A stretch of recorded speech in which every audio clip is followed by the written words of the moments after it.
Kung may plano kayong mag-start ng catfish breeding, you have to know what is decapsulated BBS or baby brine shrimp. By the way, this is Belle again, your curious farmer. Ang decapsulated o shell-free non-hatching brine shrimp eggs ay nature's pellets.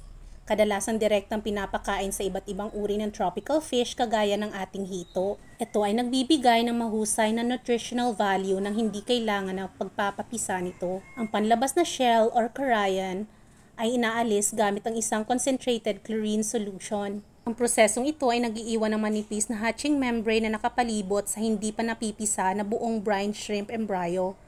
Ang decapsulated brine shrimp eggs ay pinaniniwalaang may mas mataas na energy value compared sa live brine shrimp dahil ang energy na kinakailangan sa hatching process ay nakukonserve at ang mga lipid at amino acid ay naiiwang buo.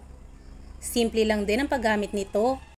Kailangan lang na i-rehydrate ang decapsulated brine shrimp eggs sa loob ng ilang minuto.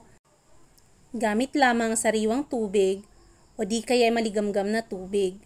At direkta na nating ipakain sa ating mga fry.